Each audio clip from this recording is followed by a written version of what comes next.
여러분 사실 앞에 다 찍었는데요. 실수가 있어서 다 날아가 버려가지고 다시 처음부터 지금 찍고 있습니다. 네. 목사님 최근 다시 교회를 중심으로 이 코로나가 굉장히 확산되면서 많은 분들이 교회에 우려와 걱정의 눈빛을 보내고 계십니다. 또 국가에서 전면적으로 비대면 예배를 진행하라고 그렇게 지침을 내렸음에도 불구하고 그것에 순종하지 않는 교회들이 있다는 어떤 뉴스를 볼 때요. 또 그 뉴스에 달린 여러 댓글들을 볼 때 참 가슴이 아픈데요. 그런 교회들의 주장을 들어보면 종교 탄압이다. 이렇게 주장을 하시더라고요. 이것이 종교 탄압인가요?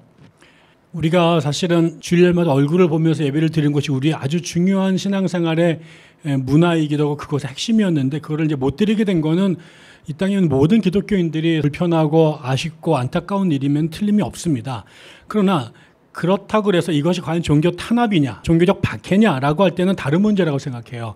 예를 들어서 우리가 교회사에서 종교 탄압하고 종교적 박해라는 말을 쓸 수 있는 상황이 우리가 열거해 보면 초대교회 때 로마 제국에 의해서 기독교인들이 황제 숭배를 거부한다고 뭐 화형을 시킨다거나 아니면은 그 원형 경기장에서 죽였죠. 또 일제 때 신사참배를 거부한다고 해서 일제가 기독교인들을 죽이거나 또 6.25 때 공산주의자들이 점령했던 지역에서 당에 협조하지 않았다는 이유로 많은 기독교 신자들을 학살했던 경험들도 이제 남아 있죠.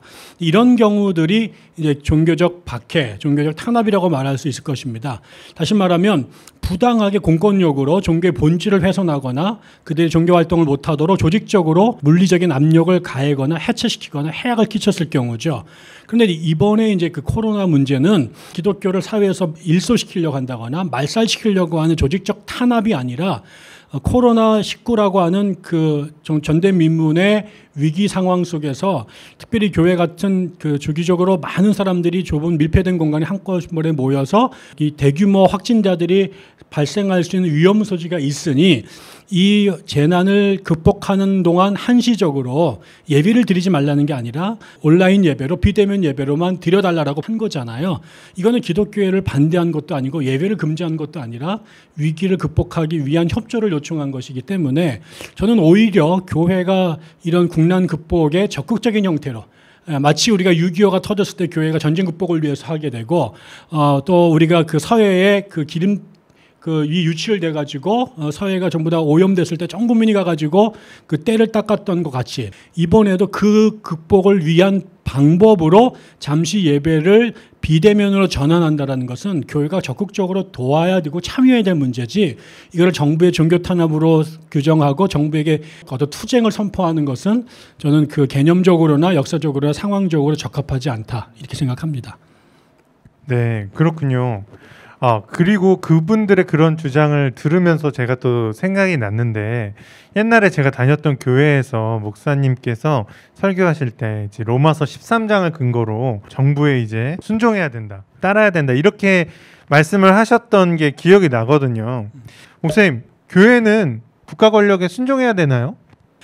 사실은 우리가 그 로마서 13장의 이야기나 교회사의 초창기 이야기들을 보면 하나의 획일적인 입장으로 설명할 수가 없는 것이죠. 왜 그러냐면 로마서 13장에서는 교회에게 그 위의 권세자들에게 순종해라. 왜냐하면 그 사람들은 하나님이 세우셨다. 그리고 그들에게 칼을 주셨는데 그거는 악을 행하는 자들에게 벌을 주고 선을 행하는 자들에게 상을 주기 위함이다. 이렇게 되어 있단 말이에요.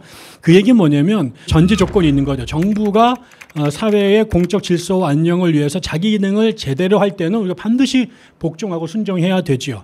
그러나 역으로 그 공권력을 남용하거나 오용해서 사회의 악과 불행을 초래한다면 그 로마서 13장의 이야기하고는 그 틀이 안 맞는 것이죠. 심지어 성경책에서도 사도행전에 보면 베드로가 복음을 전하다가 감옥에 갑니다. 정부에서는 권력들이 예수의 이름으로 어떤 것도 전하지 말려고 하는데 그때 베드로는 뭐라고 말하냐면 내가 사람의 말을 들을까 하나님 말씀을 들을까 그러면서 사상 사람들의 법 위에 하나님의 법이 있다고 얘기를 하죠. 똑같이 다시 로마 제국이 기독교를 황제 숭배로 그 건수로 잡아서 박해를 했을 경우에 요한계시록에서는 그런 로마 제국을 붉은 용이라고 말하고 바빌론이라고 말하면서 하나님의 심판받을 거다. 그리고 기독교인들은 거기에 순종하면 안 된다고 가르쳤단 말이에요. 그래서 성경책 안에서도 로마서 13장의 케이스와 사도행전과 요한계시록의 케이스가 상충되는 것으로 나와요. 그 얘기는 정부를 기본적으로 순종하되 그 정부가 반하나님적일 때는 순종하지 않아야 되는 것이 오히려 교회의 답이었다라는 거죠. 그런 맥락에서 그 국가 권력에 순종하느냐 아니면은 저항하느냐는 정부가 제대로 된 기능을 하고 있느냐 안 하고 있느냐에 따라서 저는 달라질 수 있다고 보는 거고요. 지금 반정부적인 입장을 갖고 있는 분들은 그들이 해석할 때 지금 정부의 행태가 정책이 정당하지 않다라고 생각하니까는 반대하는 것일 거고, 또 70년대에 정부에게 저항했던 사람들은 그 당시 정권이 제대로 기능하지 않다라고 생각했기 때문에 로마서 13장에 해당되지 않는다라고 저항을 했던 것이죠. 그러니까 불의한 정권에는 저항하고 공의로운 정권에는 순종한다, 이렇게 그냥 생각을 하면 되겠네요. 네. 무엇이 그렇죠. 불의한 정권인지에 대한 판단은 또 우리가 또 다르게 네. 또 고민을 해봐야 되는 문제이겠네요. 그리고 또 최근에 많은 분들이 이런 같은 맥락에서 이번에 이제 광화문 집회로 인해서 코로나가 많이 확산이 됐잖아요. 근데 그 광화문 집회의 어떤 핵심적인 사람들이 또 교회에서 오신 분들이고 하니까 교회가 정치를 참여하면 안 되는 거 아니냐, 이렇게 이야기를 많이 하시더라고요. 그런 분들의 주장을 가만히 들어보면 교회는 개인적인 하나님 간의 그런 은총과 은혜, 이런 것을 핵심적으로 이야기를 해야지, 그렇게 개인이 바뀌어가다 보면 세상이 바뀌는 거지, 세상에 어떤 공적으로 어떤 메시지를 내고 기독교인으로서 정치 참여를 하는 게 옳지 않다라고 이야기를 하시더라고요. 목사님께서는 그런 그리스도인으로서 또 교회로서 정치에 참여하는 것에 대해서 어떻게 생각하시는지 좀 여쭤보고 싶습니다. 뭐 역사적으로든 현실적으로든 인간의 대부분 행위가 정치와 연관되어 있기 때문에요.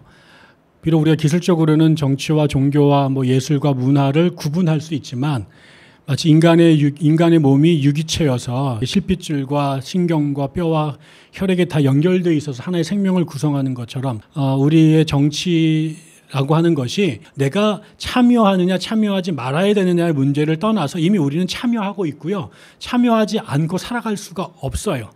예수님도 좁은 의미에서 정당이라든가 정치적 캠페인을 벌이신 적이 없지만 그분의 말씀이나 행보가 로마 제국에게는 대단히 위험한 도발적인 정치적 행위를 보여서 죽을 때 유대인의 왕이라고 하는, 그다음에 십자가 처형이라고 하는 정치범에 해당되는 처형을 내렸던 거잖아요. 그런 의미에서 일단 기본적으로 우리의 모든 활동은 정치와 연결되어 있어서 참여할 수밖에 없다. 내가 적극적으로 참여하느냐 소극적으로 참여하느냐, 말로 참여하느냐 침묵으로 참여하느냐, 개인적으로 참여하느냐, 집단적으로 참여하느냐의 차이지, 참여 여부는 문제를 이미 넘어선 것이다. 그러면 이제 문제가 되는 거는 이제 교회가 조직적인 차원에서 정치 참여를 해야 되느냐, 안 해야 되느냐. 그러니까 좁은 의미의 정치 참여가 이제 문제가 되는 거죠. 그렇죠. 이런 문제와 관련해서 교회가 어때야 되느냐라는 거는 굉장히 어려운 문제입니다. 왜 그러냐면 기본적으로 교회는 좁은 의미에서의 정치를 목적으로 모인 단체가 아니란 말이에요.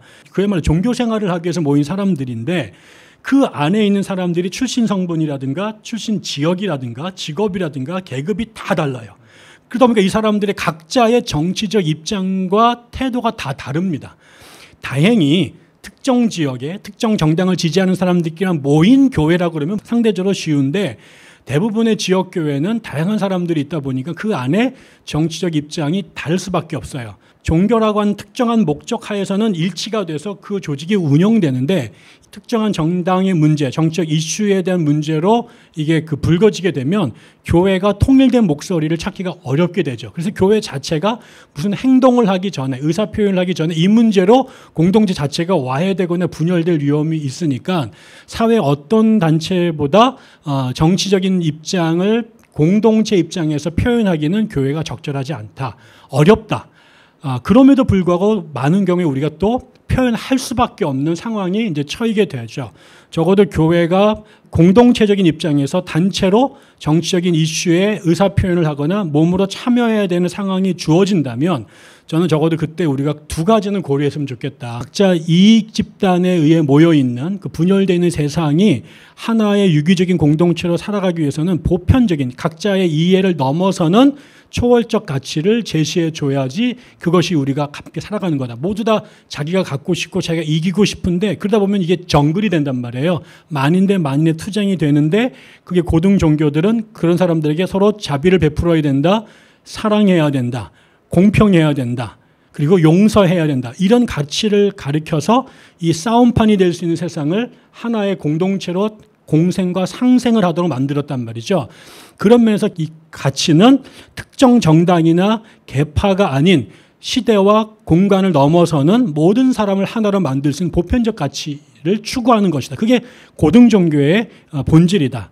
그런데 두 번째로 기독교라고 하는 특수한 종교가 갖고 있는 고유성이 있는데요. 그거는 구약이나 예수에게 내려왔던 변하지 않는 가치는 뭐냐면 약자들에 대한 차별적 지지예요. 우리가 그게 해방신학자들이 preferential option for the poor라고 말하는 가난하들에 대한 선택적 선택이라고 말하는 건데 하나님께서 모든 사람들을 사랑하죠. 그래서 해와 비를 모든 사람에게 베풀어 주지만 사회적 약자들, 고아와 과부와 나그네들에게 보다 특별한 사랑과 혜택을 주는 것이 기독교의 가치라고 가리켜 왔다라는 거죠. 교회가 집단적으로 정치 참여를 할 때, 광장에서 목소리를 낼 때는 우리가 나서는 이 이슈나 행동이 특정한 사람들의 배타적인 이익을 위한 건 아닐까? 아니면 우리의 기득권을 유지하기 위한 건 아닐까? 이게 사회를 통합과 상생으로 가는 가치가 아니라 분열과 갈등으로 가는 것은 아닐까를 이런 고민을 해야 된다는 거죠. 그것 전제 위에 사회에서 힘없는 사람들의 입장을 대변해 주는 거냐. 이것이 저는 기독교인들의 집단적 정치 행동에 우선적으로 고려해야 될 대상이다. 그렇지 않으면 기독교도 또 하나의 이익 집단, 또 하나의 정치적 분파로 전락해서 가뜩이나 혼란한 세상에 기름을 부는 역할을 할 수도 있다. 저는 그렇게 생각을 합니다. 아, 좋은 말씀 감사합니다. 자, 신학 이슈 좋아요, 구독, 알림 설정 부탁드립니다. 네, 또 봐요.